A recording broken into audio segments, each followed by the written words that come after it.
بسم الله الرحمن الرحيم عم يتساءلون عن النبأ العظيم الذي هم فيه مختلفون كلا سيعلمون ثم كلا سيعلمون ألم نجعل الأرض مهادا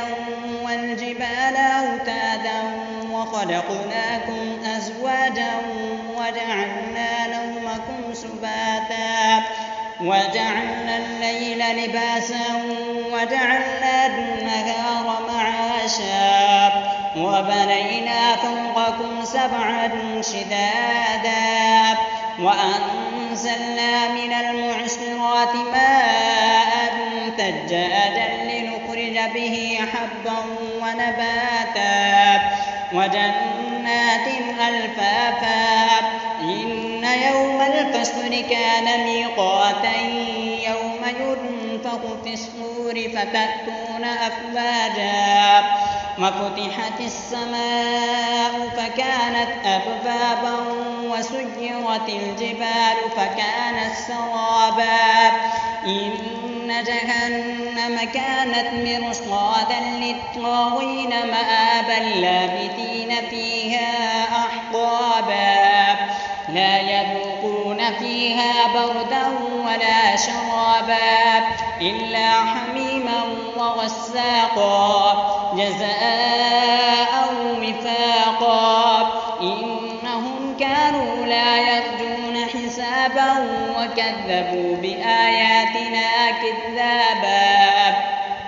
وكل شيء أحصيناه كتابا فذوقوا فلن نزيدكم إلا عذابا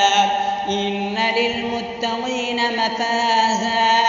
حدائق وأعنابا وكواعب أترابا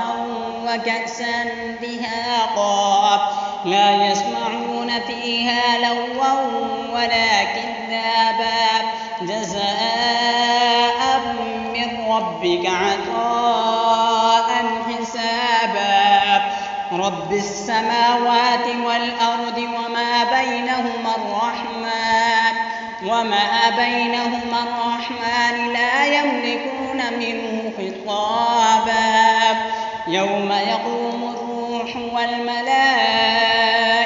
صفا لا يتكلمون إلا من أذن له الرحمن وقال صوابا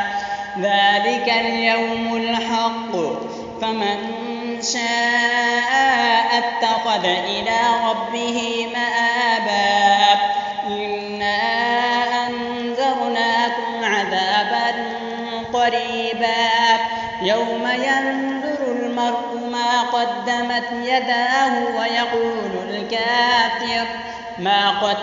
يداه ويقول الكافر يا ليتني كنت